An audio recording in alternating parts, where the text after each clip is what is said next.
Ya, jadi aku dan teman kita juga dari Indonesia, jadi kita nih benar-benar pionir gitu di beasiswa ini, yang dari Indonesia. Jadi belum ada alumninya dari negara kita, dan kemudian juga program ini namanya Mediterranean Forestry ya. Jadi under Erasmus Mundus Joint Master Degree batch-nya itu ada lagi anggota baru dari Indonesian family kita yang memang nanti bisa bergabung juga di program ini. Oke, thank you for coming Ras ke sini ke teman bicara damai ini. Makasih banyak loh waktunya. By the way, sekarang lagi di Italia ya? Ya, thank you juga Damai udah invite aku untuk join di program kamu yang kece. Dan ya, untuk saat ini aku lagi di Italia dan ya senang bisa bergabung. Yeay. Di Italia musim apa nih sekarang? Nah, sekarang ini di Italia terus terang ya ini mungkin karena efek climate change juga ya. Jadi aku spesifik di kota Padova. Nah, itu weather-nya sekarang nih baru kita masuk ke spring. Jadi rasanya kayak harusnya dari kemarin-kemarin ya. Tapi walaupun spring kadang-kadang tetap itu cuacanya kayak tiba-tiba dingin gitu, kayak nggak menentu gitu loh. Jadi ya sekarang ini lebih kurangnya begitulah Damai. Dan ini hujan terus seminggu belakangan. Oke. Hujan di Italia sama di Indonesia beda ya. Hujannya beda rintik-rintiknya ya. Oh, beda rintik-rintiknya. Oke. Nah, itu cuaca di Italia nih. Nah, sebelumnya boleh kenalan dulu dong, Mas. Kan teman-teman yang nonton belum tahu nih siapa nih kamu ini. Kok orang kayak mirip orang India tapi kok bisa gitu ngomong bahasa Indonesia nih? Kepo. Oke, siap. Nah, sebenarnya ini fun fact ya. Jadi emang di Italia sendiri bahkan teman-temanku itu yang memang benar mereka tuh notabene warga negara India ya, WNI juga kan gitu, warga negara India. Jadi mereka itu ngira aku orang India, mereka tuh langsung bombardir aku pakai bahasa Hindi gitu. Lah terus aku bilang stop gitu. I'm not Indian gitu. Terus lah itu tapi kamu orang India loh, bukan, aku tuh WNI, warga negara Indonesia, bukan warga negara India gitu kan. Terus mereka kayak nggak percaya. Bahkan orang Indonesianya aja pun banyak yang nggak percaya kalau aku tuh orang Indonesia gitu. Jadi, oke lah singkat cerita, namaku Satya Raj, boleh dipanggil Raj atau Iyad. Nah, aku lahir dan besar itu di Medan, Sumatera Utara. Kemudian nyelesain S1 dari Universitas Sumatera Utara, USU, kemudian sekarang lanjut S2, program Joint Master Degree dari Erasmus, dan untuk host university-nya yang pertama ini di Italia. Jadi itu perkenalan singkat tentang aku. Dan sekali aku tekankan, aku orang Indonesia dan aku bangga jadi orang Indonesia ya. Don't call me Indian again, because I may look like Indian, but I'm Indonesian. Dan jangan lupa, satu lagi nih hal yang unik ya. Dan ini untuk orang-orang luar nih, I hold Indonesian passport, so don't call me Indian citizen again. Ya, soalnya muka kan itu India banget ya, karena keturunan juga kan. Tapi tinggal di Indonesia, di Medan. Kan di Medan ada Little India ya? Benar. Oke. Nah, emang aku di area itu sih, jadi memang lahirnya memang dari keluarga pure keturunan India, tapi kita udah beberapa generasi di Medan gitu, jadi ya udah sah WNI, dan tapi tetap nih masih banyak yang nggak ngira kan, ini beneran WNI atau WNI KW sih gitu. Dan ketika aku ngomong bahasa Indonesia itu pada amazed semua, kayak surprise itu, kamu bisa beneran bahasa Indonesia? Lah ini bukan mimpi lo gitu kan, kamu on wake up gitu. Iya. Itu funny loh, funny banget. Yeah. Fun fact about Satya Ras. Nah, tadi kamu udah sebutin nih, kamu lagi S2 katanya di Italia. Sebenarnya kan bukan Italia aja nih.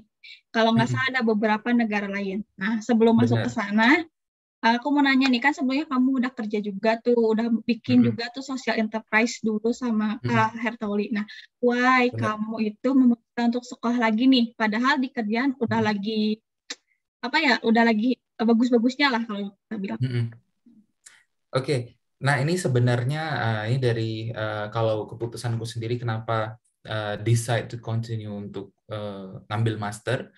Nah yang pertama itu alasannya itu karena memang aku merasa pengalaman profesionalku yang baru dimulai ya kemarin itu kan lebih kurang nggak sampai juga sekitar lebih kurang 2 tahun lah gitu, baik yang di tempat kerja pertama dan di foundation yang kita bentuk bareng-bareng sama alumni YCD juga gitu.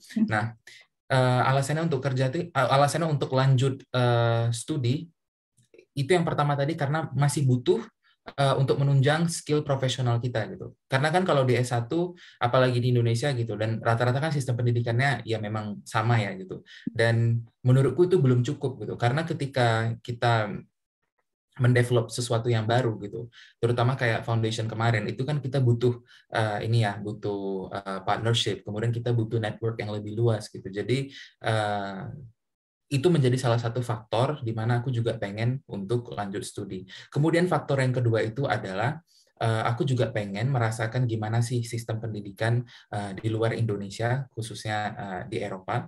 Dan kemudian aku pengen implementasikan skill aku yang udah aku pelajari itu baik di negara Eropa ataupun di Indonesia gitu. Jadi aku pengen gitu kayak ngimplement apa yang udah aku pelajari di sini dan nantinya who knows itu bisa bawa benefit untuk komunitas atau organisasi yang dulunya pernah kita bentuk bareng-bareng sama tim kita yang sebelumnya. Jadi memang tujuan yang utamanya itu adalah mendapatkan more practical knowledge, kemudian experience dan juga network. Jadi ini sih yang paling penting gitu. Dan meskipun sebenarnya keputusan aku untuk lanjut master itu nggak mudah ya Damai gitu. Ketika kamu tahu kayak seperti kamu bilang, kita misalnya udah nyaman spending time sama keluarga gitu, kemudian dengan apa yang udah kita lakukan, baik itu karir kah ataupun hal-hal yang lain, tapi tetap aja dari kuliah pun waktu S1 aku udah punya planning memang pengen S2. Jadi semasa aku kerja pun itu sebenarnya aku sambil persiapan gitu, kayak mulai ngambil tes TOEFL, kemudian mulai meneror nih website beasiswa gitu kan, kemudian mulai juga mempersiapin satu persatu. Jadi alasan yang paling utama yang 3 tadi itu sih Damai. Oke. Terus tadi aku dengar juga balik lagi ketika kamu udah selesai menuntut ilmu, kamu bilang ingin berkontribusi juga ke Indonesia, social impact. Itu kayak highlight banget ya, social impact gitu. Keren. Nah, terus kenapa luar negeri gitu? Kenapa nggak di Indonesia gitu, Mas? Nah, kenapa tuh? Ini untuk impact-nya atau kuliahnya? Kuliahnya. Kan kenapa sih kamu harus ke luar negeri? Emangnya menurut gambaran kamu nih, kenapa gitu kamu harus keluar dari Indonesia untuk mendapatkan pengalaman yang tadi ingin kamu dapetin? Oke. Ya, jadi yang paling menonjol itu kenapa banyak, ini mungkin nggak hanya aku aja, mungkin juga jawaban ini bisa mewakili beberapa orang yang mungkin punya opini yang sama gitu. Nah, kalau untuk aku pribadi, kenapa harus luar negeri? Yang pertama, aku udah pernah 12 tahun itu sampai SMA plus lebih kurang 4 tahunan ya untuk S1. Kemudian ini sistem pendidikan kita gitu. Kemudian ketika melalui program Exchange YCD, kemudian ini nggak apa-apa mention ini. Nggak apa-apa. Oke. Kemudian ketika aku join YCD, di situ aku mulai tertrigger gitu. Oh, ternyata sistem pendidikan di luar itu seperti ini. Lebih banyak hands-on practice-nya gitu. Kemudian dari sini aku seneng gitu karena aku nggak merasa aku dapat ini gitu di tempat kuliahku yang di Indonesia gitu kan.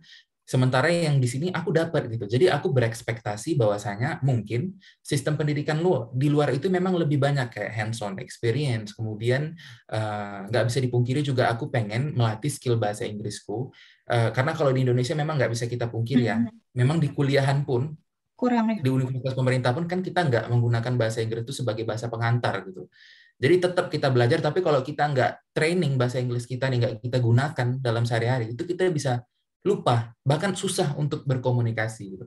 Jadi karena memang aku belum pernah punya degree dari kampus luar, dan di situ aku memantapkan diri, oke, melalui master degree ini, aku ingin sekaligus mengasah skill bahasa Inggrisku, sehingga berkomunikasi lebih lanjut, kemudian mungkin melalui master degree ini juga aku bisa join internship, kemudian volunteering, kemudian juga short term working experience gitu, sebelum aku bisa balik dan membuat sesuatu gitu yang lebih impactful di komunitas yang sudah pernah aku join sebelumnya gitu. Jadi memang itu salah satu alasannya kenapa aku pilih luar negeri gitu. Kemudian yang kedua biar lebih spesifik, kenapa Eropa gitu. Nah kemarin itu sebenarnya aku pengen kuliahnya itu either Europe atau Amerika gitu. Nah kemudian both Europe dan Eropa ini yang aku lihat sistem pendidikannya lebih apa ya? Lebih seperti tadi yang aku sampaikan sebelumnya juga. Dan aku juga coba lihat dari World Ranking University, itu banyak kampus-kampus dari Amerika dan juga Eropa yang masuk ke dalam top 300 misalnya gitu. Bahkan kampus dari Indonesia pun ada juga masuk di top 500 ya gitu. Tapi memang aku hanya ingin merasakan gimana sih sebenarnya kalau kita kuliah di luar negeri itu, kemudian gimana hal-hal unik dan baru di sana itu yang bisa kita pelajari yang mungkin nggak ada di negara kita gitu. Kemudian kayak di sini aku ambil programnya itu juga Mediterranean Forestry gitu kan. Jadi benar-benar Mediterranean gitu. Kenapa harus Mediterranean? Kayak di Indonesia kan itu tropical gitu. Tapi tetap aku pengen ambil karena aku udah belajar tropical di negara kita gitu. Jadi aku pengen ambil Mediterranean. Who knows, kita bisa mengawinkan konsep-konsep mungkin yang udah kita pelajari di tropical dan yang ada di Mediterranean. Jadi kayak untuk memperluas wawasan terhadap konsep-konsep yang ada di education background kita. Kemudian juga yang kita ketahui itu asosiasi dan partnership itu banyak kalau di kampus-kampus luar negeri gitu. Dan mereka mendorong mahasiswa ini kayak untuk lebih aktif gitu di luar. Nah, aku pengen merasakan itu gitu. Kemudian yang selanjutnya juga nggak bisa dipungkiri, aku juga pengen merasakan karir singkat di luar negeri. Entah itu di Eropa atau dimanapun, aku pengen merasakan karir gimana sih dunia profesional di luar sana gitu. Jadi salah satunya itu adalah melalui kita memiliki degree ya gitu. Jadi kalau kita punya degree dari luar, otomatis kita akan dipermudah gitu untuk mendapatkan pengalaman profesional di luar juga gitu. Nanti aku bakal cerita juga kenapa aku pilih beasiswa ini gitu untuk menempuh itu, karena ini linking ya gitu ke alasan kenapa scholarship yang aku pilih ini. Okay. Nah, itu dari RAS dulu. Jadi sebenarnya nih teman-teman, RAS ini tuh dulu diwakili di Amerika. Di Amerika itu 1 bulan kalau nggak salah ya. 5 minggu ya. Iya, academic fellowship lah. Oh, 1 bulan lebih ya, academic fellowship. Nah, terus akhirnya memutuskan untuk ke luar negeri karena ingin memperluas networking-nya, memperluas wawasan RAS untuk tentang hal-hal yang di luar yang belum pernah dilihat lah. Intinya ya. Tadi udah panjang lebar sama RAS. Nah, by the way, menurut kata kamu nih kemarin, kamu adalah satu-satunya di dunia, dua orang yang di dunia yang dapat beasiswa ini gitu. Kan keren banget nih. Nah, ceritain dong RAS, ini beasiswanya apa? Terus dua orang loh gitu. Kok bisa gitu sampai dapat gitu? Ketika orang banyak saingannya gitu. Oke, silakan. Ya, jadi aku dan teman kita juga dari Indonesia. Jadi kita nih benar-benar pionir gitu di beasiswa ini, yang dari Indonesia. Jadi belum ada alumninya dari negara kita. Dan kemudian juga program ini namanya Mediterranean Forestry ya. Jadi under Erasmus Mundus Joint Master Degree. Dan kemudian kalau temanku itu dia sebenarnya 1 tahun lebih awal dari aku di admit di program ini. Tapi kita berangkatnya bareng-bareng. Jadi literally memang kita bareng di batch yang sama dan belum ada alumninya gitu. Jadi kayak kita mau sharing-sharing susah gitu kan. Karena nggak ada alumninya, malah kita yang perdana gitu kan.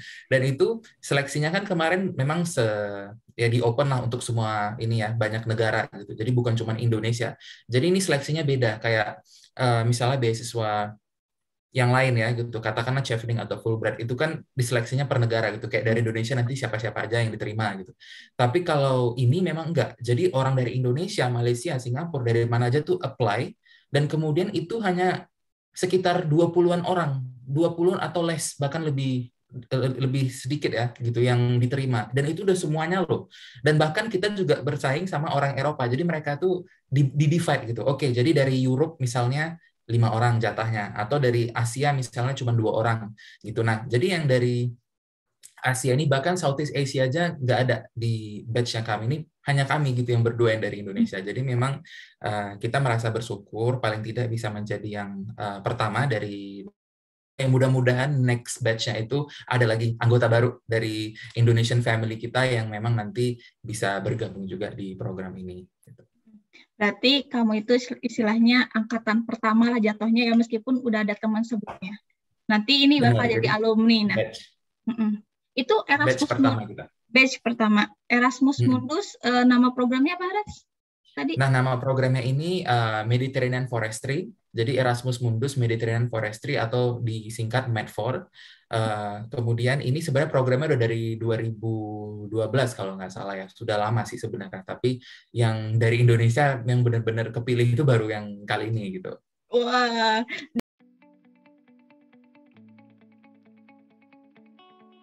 Kita berdua alumni pertama sih sama Mas dari Indonesia. Wah, oke. Thank you banget nih jadi podcast kita jadi yang pertama di Akun.